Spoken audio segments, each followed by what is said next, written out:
What is up, everyone? It is Diecastbuffet here again. Guys, we have the brand new 2024 GL Mode Chevrolet Camaro diecast in the studio. It is Alex Bowman's 2024 Hendrick Motorsports 40th Anniversary Ally Chevy. Brand new diecast mold. Let's take a look at it. All right, folks, brand new. No, technically it's used, but I mean, it looks pretty much brand new. And this is the Ally 40th Anniversary paint scheme. Let me just say, the car looks unbelievable, man. I love this paint scheme pattern. It's pretty much the same one as his purple primary, but it's red. Red is my favorite color, so a fantastic looking paint scheme. However, unfortunately, it is inaccurate because the real car had a metallic red design somewhat through the car. Well, since it's a full wrap and you have all these different shades and gradients, naturally they didn't do so. So that's unfortunate. They weren't able to get the metallic red paint job on the car to match the other three Hendrick Motorsports 40th Anniversary pieces. But regardless, it is a fantastic looking piece nonetheless. So this is the brand new GL mold. You can see it right here, GL mold. And I want to do a diecast review on one of these to show you all the differences with the new body styles. So this is the front windshield. There's no detail. It is a complete smooth casting of plastic, or molding if you will, which I think is kind of unfortunate because in years past when they didn't have window banners, they at least put some window bars molded into the plastic. So hopefully they'll do something like that, or they'll at least do some sort of printing there in the future so we could swap them out. Got Ally right there on the hood. Got this just amazing geometric detailed pattern across the entire diecast itself. It is caked in detail. It is awesome. Go to the front of the car. I got the number 48 right there. Got Hendrick Motorsports, Sunoco. And apparently this is supposed to be replacing the J mold in the NASCAR Authentics line. And if so, this is going to be a home run for the fans. It really is, because Authentics is slowly becoming amazing again. Getting rid of the PTC mold and the J mold and replacing it potentially with the GL mold, which in my honest take is maybe the most accurate 1/64 of the Chevy Camaro ever produced. I'll talk about that as we go in this video.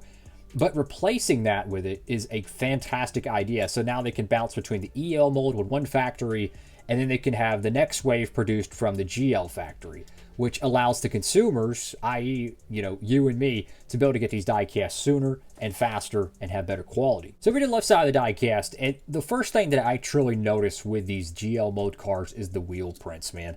One of the biggest bugaboos I've had with the next-gen cars is the wheel prints were so blurry. If you don't believe me, I'm going to show one real quick. This is the Chase Elliott Hendrick Motorsports 40th Anniversary. But look at the wheel print.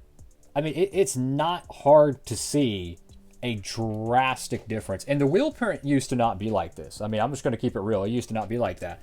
About midway in 2019, they switched to a more blurrier wheel print. And I find myself, if I'm like building a custom or something, and I want a really good wheel, I usually use prior to 2019 wheels because they have the high quality print. Well, since the next gen came in 2022, we have yet to have a high quality print wheel until now. Technically, I think they might have released these wheels with the J mold car. I could be mistaken on that. Either way, by far the best next gen wheels. The rims are just a fraction larger than the EL mold, and the tires are just a fraction smaller, which is more realistic to the real car.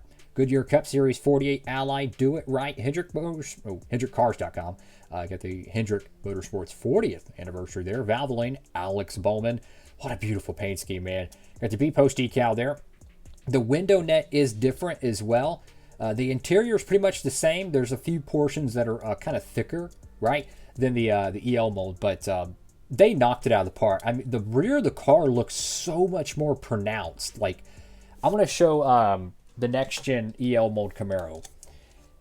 And I don't know about you, but I feel like the GL mold is more pronounced. It's a little bit more prominent. I could be mistaken on that. They're pretty close, but I feel like somehow the GL mold is more pronounced. It's definitely noticeable on the Ford Mustangs way more. Got Ally 48 there on the side. I think the 48 has a purple outlining. I can't really tell, but regardless, man, what a cool looking paint scheme. I'm so glad At least it got made in the Authentics line. You could pick it up in the 4-pack set, the Alex Bowman Ally car, which I'll be doing a diecast review on that hopefully pretty soon.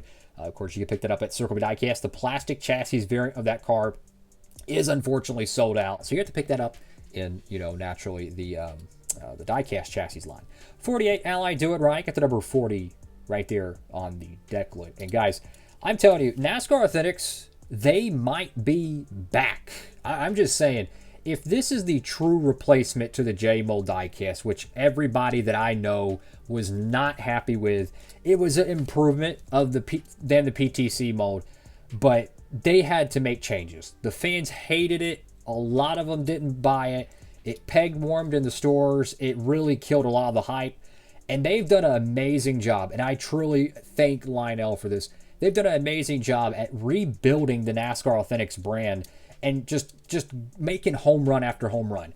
Advent calendar, winner circle line. Now they replaced the crappy, junky PTC mold that most people did not want. They found a way to make a diecast mold that I'm assuming is more economic to produce from a separate factory. And I'll be dogged, they literally knocked it out of the park. This thing is perfect. And this is another thing I didn't touch on. But look at the hood of the car where the Camaro kind of, I don't know what you would call this. It's an indentation on the hood, right? A lot of detail. Hold that thought. I'm going to show you the EL mold one. And maybe I'm just tweaking on this. But I feel like the GL mold one is just, a fraction of a fraction more detailed. You even have that center hood line. You can see that little bump right there in the middle of the hood. I feel like the casting for the EL mode is fantastic. But the indentions are a little bit more shallow, while the GL mode is more pronounced. Regardless, guys, amazing job by Lionel on this. I'm very critical on a lot of things, but when I saw these diecasts, shout out to LW3, I watched his video, I could not believe how good the GL mode looks. And I know it can be kind of confusing, all these different terminologies for diecast molds. What we're really talking about is these last two, almost said numbers, but letters, GL. So the car we just showed, I'll show it again real quickly. It'll show EL mold right here. So it says 24EL. Well, this one says 24GL. That's all for now. Thank you all for watching the video. Make sure to like, comment, and subscribe. Have a blessed one. Diecastbuffet. Signing off.